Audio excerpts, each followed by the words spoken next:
Votre attention s'il vous plaît. Cet élément est en français. Contactez-nous pour savoir s'il est aussi disponible en la langue de votre préférence. Veuillez aussi noter qu'il est en audio uniquement. Dépourvu de ce fait d'image originaire. À présent, nous vous convions à suivre, depuis christequality.com et évangile-éternel.com, la rubrique Bible mot à mot, ou l'explication prophétique de toute la Bible, livre par livre, chapitre par chapitre, verset par verset, mot à mot. Elle est présentée aujourd'hui par le docteur Alain Zuzi Condé, ministre de l'Évangile éternel. Tous les enseignements du docteur Alain Zuzi Condé sont disponibles sur christequality.com/alaincondé.html. Bonne édification au nom de notre commun Seigneur et Dieu Jésus-Christ. Amen. Que le Seigneur Jésus-Christ vous bénisse. Nous sommes dans Apocalypse chapitre 13, le verset 16 à 18. Apocalypse chapitre 13, le verset 16 à 18. Nous lisons. Et elle fit que tous, petits et grands, riches et pauvres, libres et esclaves, reçurent une marque sur leur main droite ou sur leur front,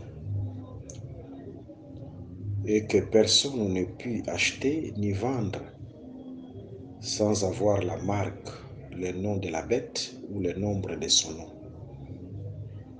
C'est ici la sagesse, et celui qui a de l'intelligence calcule le nombre de la bête, car c'est un nombre d'hommes et son nombre est 666. Ok. Remarquez dans cette écriture,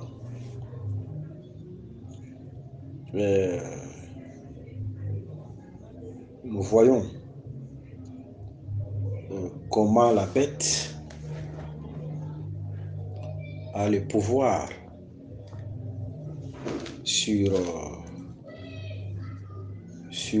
la loi de la demande et la loi d'offre. Il a le pouvoir sur le marché,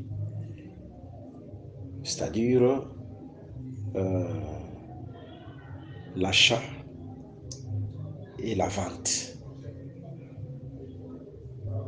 Et si nous prenons le verset 16 de l'Apocalypse chapitre 13, regardez ce que dit l'Écriture. Aussi l'Apocalypse chapitre et aussi le verset 17.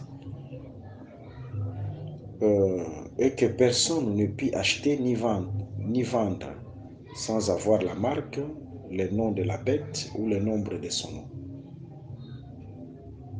Vous voyez, ça, il faut avoir la marque de la bête pour que tu aies cette possibilité d'acheter et de vendre. Achat et vendre, c'est ce qu'on appelle l'économie. C'est-à-dire, il n'a pas seulement le pouvoir, politique et le pouvoir religieux, parce que il a deux cornes, les deux pouvoirs, les deux puissances, mais aussi il contrôle l'économie mondiale. Il contrôle l'économie mondiale. Voilà. Et pour vendre et acheter, ou pour acheter et vendre, il faut avoir une marque sur la main droite ou sur le front. Pourquoi la main droite et le front? Je prends Ésaïe chapitre 49, le verset 15 à 16. Ésaïe chapitre 49, le verset 15 à 16. Nous allons lire. Ésaïe chapitre 49, le verset 15 à 16. Ok. Nous sommes déjà là. Nous lisons. Une femme oublie-t-elle l'enfant qu'elle allait? N'a-t-elle pas pitié du fruit de ses entrailles? Quand elle l'oublierait, moi je ne t'oublierai point. Voici, je t'ai gravé sur mes mains. Je t'ai gravé sur mes mains. Tes murs sont toujours devant mes yeux.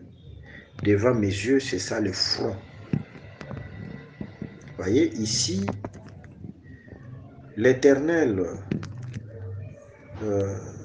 se compare à une femme qui a son fils, c'est-à-dire Israël. Et Dieu dit à Israël, moi je ne t'oublierai jamais. Parce que pour moi, tu es comme un sceau sur ma main. Et aussi comme une marque sur mon front. Vous voyez? Marque sur mon front, autrement dit, tes murs sont toujours devant mes yeux. C'est ça la marque sur le front. Et le Seigneur interprète ça comme je ne t'oublierai pas. Aussi, je m'attacherai toujours à toi. Voilà. Et là, dans Apocalypse chapitre 13, le verset 16 à 17, ceux qui auront la marque de la bête sur leurs mains et sur leur front, je vais ajouter aussi une autre écriture, dans Deutéronome chapitre 28. J'ajoute cette écriture et directement on donne la pensée. Pourquoi la marque au front et la marque sur la main droite? Nous venons déjà de donner la première pensée dans Ésaïe chapitre 49 et on ajoute aussi notre écriture. Deutéronome chapitre 28, nous commençons par le verset 11.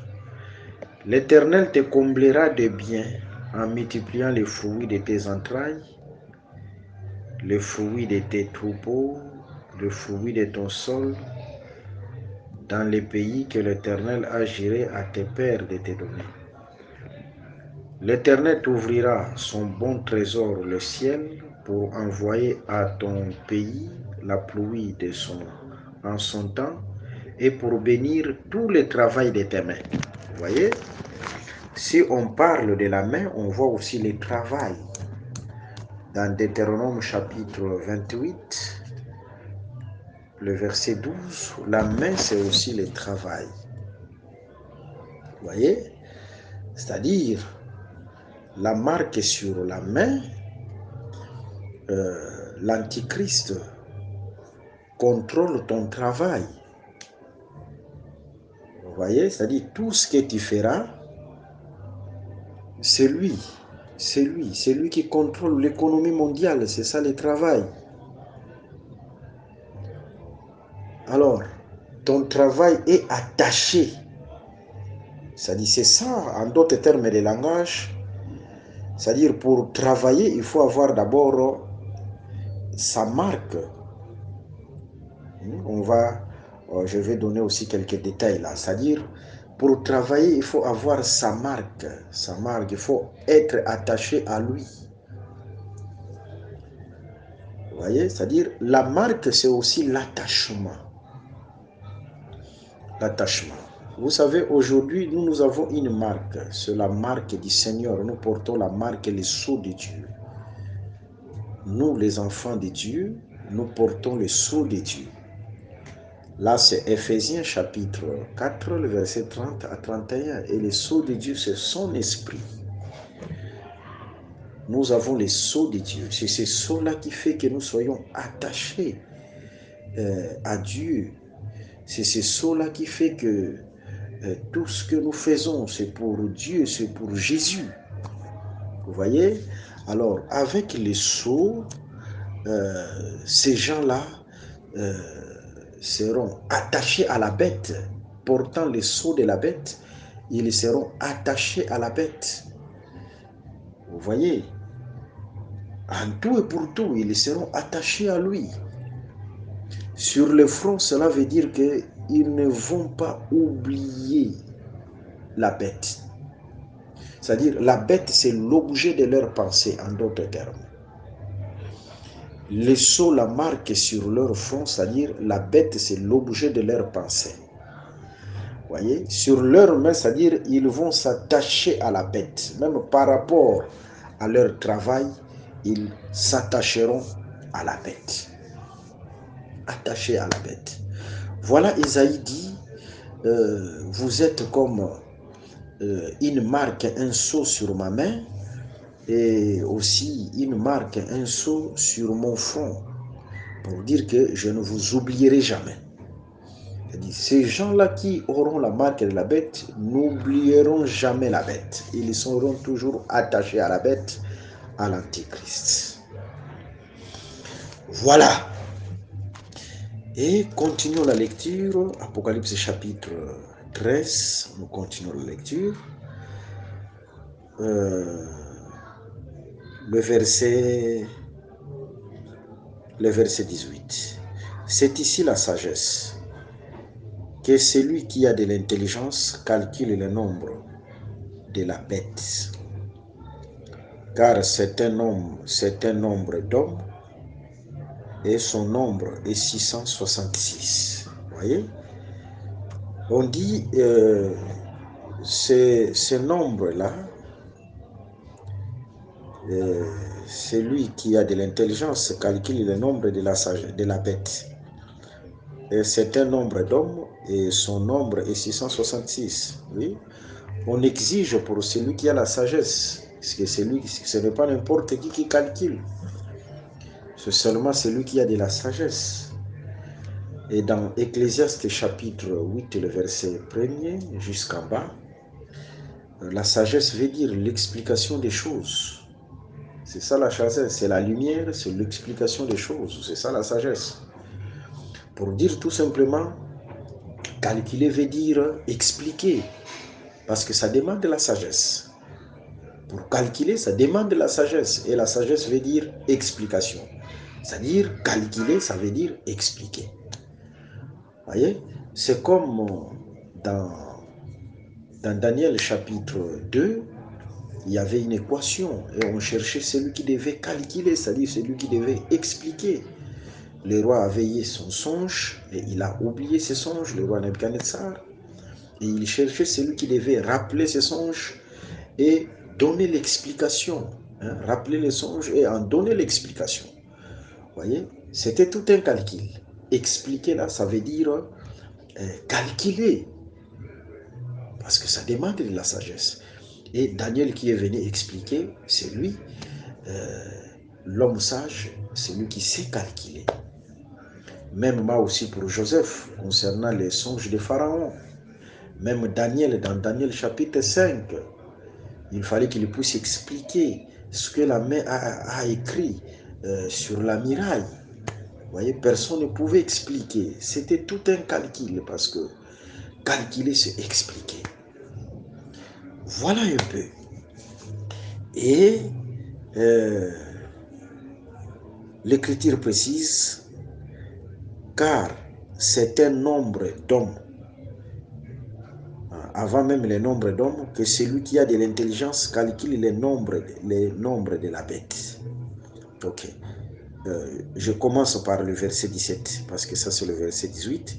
et que personne ne puisse acheter ni vendre sans avoir la marque, le nom de la bête ou le nombre de son nom. Vous voyez, la marque est appelée le nom de la bête. Le nom. La marque, c'est le nom de la bête. Et ce nom-là, c'est 666. C'est le nom de la bête, c'est le nombre de son nom, c'est la même chose. Vous voyez? Et c'est 666. Que veut dire nom dans les Écritures?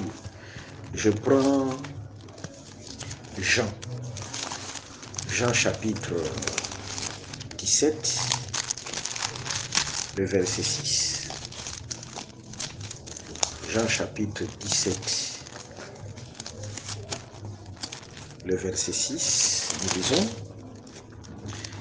j'ai fait connaître ton nom aux hommes que tu m'as donnés du milieu du monde. Ils étaient à toi et tu me les as donnés. Et ils ont gardé ta parole. Là, c'est Jésus qui parle. Il dit: j'ai fait connaître ton nom aux hommes que tu m'as donnés. C'est-à-dire, Jésus a fait connaître le nom de Dieu aux hommes que Dieu lui a donnés. Et son nom, c'est quoi? Ils ont gardé ta parole. C'est-à-dire, le nom de Dieu, c'est la parole. C'est la parole. Même dans Apocalypse chapitre, je prends rapidement, Apocalypse chapitre 19. Je lis rapidement. Ok. Je vais tout droit au but. Pour lire directement l'écriture. Apocalypse chapitre 19, je prends le verset 11. Puis j'ai vu le ciel ouvert et voici parut un cheval blanc. Celui qui l'est monté s'appelle fidèle et véritable, et il juge et combat avec justice. Ok, le verset 13. Et il était revêtu d'un vêtement teint de sang. Son nom est la parole de Dieu. Son nom est la parole de Dieu. Vous voyez? C'est-à-dire, ici dans Jean chapitre 17, le verset 6, le nom de Dieu, c'est la parole. C'est sa parole. Et la parole, c'est tout un nom. Aussi, le nom de la bête, c'est son enseignement. C'est sa parole, c'est son enseignement. C'est-à-dire, quand on regarde, quand on voit ces gens-là qui avaient la marque de la bête, c'est-à-dire, ce sont les gens qui ont gardé l'enseignement de la bête, parce que c'est son nom. Cette marque, c'est le nom de la bête. Ce sont ceux qui ont gardé, qui ont cru à l'enseignement de la bête, qui ont cru à l'enseignement de l'Antichrist. Vous voyez? Et dans le verset 18, ce nom-là, ou le nombre de son nom, c'est 666. Vous voyez? Et ce n'est pas Apocalypse, le premier qui a parlé de 666. Nous sommes dans le livre de 1 Roi chapitre 10, le verset 14. Là aussi, on parle de 666. Prenons Apocalypse et prenons 1 Roi chapitre 10, le verset 14. 1 Roi chapitre 10, le verset 14. Ok, nous sommes déjà là. Le poids de l'or qui arrivait à Salomon chaque année était de 666 talents d'or. Vous voyez, le temps de Salomon, c'était l'âge d'or. C'était l'âge d'or. Et la gloire de Salomon était estimée à 666, c'est-à-dire le poids de l'or. Par année, le poids de l'or annuel. Le poids de l'or annuel qu'on offrait à Salomon, c'est l'image de la gloire de Salomon. Parce que l'or parle aussi de la gloire. Si vous prenez Lamentation chapitre 4, le verset 1 à 3, l'or c'est aussi la gloire, c'est la noblesse, c'est la gloire. Vous voyez? Et le poids de l'or, comme l'estimation de la gloire de Salomon, le poids de l'or annuel, c'était les 666. Laisse-moi vous dire et laisse-moi vous informer que le diable, c'était un imitateur. C'est-à-dire, quand on parle du chiffre 666, c'est un chiffre qu'on a donné premièrement à Salomon, qui parlait de la grande gloire, parce que c'est l'or. L'or, c'est la grande gloire. Vous voyez? Et les malins, l'Antichrist va prendre aussi ces chiffres-là. C'est-à-dire, le temps de 666, c'est le temps de la grande gloire de l'Antichrist. C'est le temps de la grande gloire de l'Antichrist. C'est ça le temps où les gens adoreront l'Antichrist. On va lui donner la grande gloire. Vous voyez? On lui donnera la grande gloire. Et dans 666, il y a deux portions. Il y a la portion théorique, c'est-à-dire là où l'Antichrist, à travers le faux prophète, viendra comme un enseignant. Vous voyez? 66 commence d'abord par l'enseignement. Et après, les temps théoriques, c'est-à-dire par rapport à l'enseignement, il y a aussi les temps de l'adoration. Les temps de l'adoration, c'est-à-dire là, le monde entier, tous ceux qui ont cru à son enseignement vont l'adorer. Nous rappelons toujours Daniel chapitre 3, la statue élevée. Il faut d'abord qu'un héros puisse crier pour amener les gens à l'adoration. C'est le faux prophète. À travers l'enseignement, ils amèneraient le peuple à la fausse adoration. Vous voyez, c'est le temps de 666, le temps de la grande gloire de la bête, de l'Antichrist. Voilà, que le Seigneur Jésus-Christ vous bénisse. S'il y a des questions, s'il y a des sujets de prière ou d'autres préoccupations, nous sommes là pour vous. Nous vous rappelons notre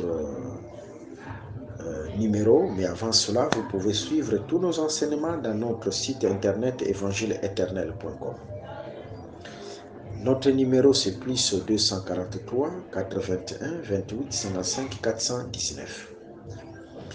Plus 243 81 28 55 419. Que le Seigneur Jésus-Christ vous bénisse. Merci d'avoir suivi ce message et que Jésus-Christ vous bénisse. Si vous avez une question à l'intention de l'homme de Dieu, si vous voulez que l'homme de Dieu prie pour vous, si vous voulez vous confier à l'homme de Dieu, ou si vous voulez tout simplement bénir l'homme de Dieu, contactez-le directement si ses coordonnées sont disponibles depuis sa page. Sinon, contactez-nous et nous lui transmettrons vos préoccupations. N'oubliez pas de faire un tour à notre page évangélisation pour voir en quoi vous pouvez vous rendre utile à Christ par cette œuvre. Que Dieu vous bénisse tous. Amen. ChristQuality.com. Les cieux en un clic de la souris. Évangile-éternel.com, le site de l'Évangile éternel. Christ Equality Fondation, équilibrer la manne ramassée dans le désert de sorte que chacun ait un numère.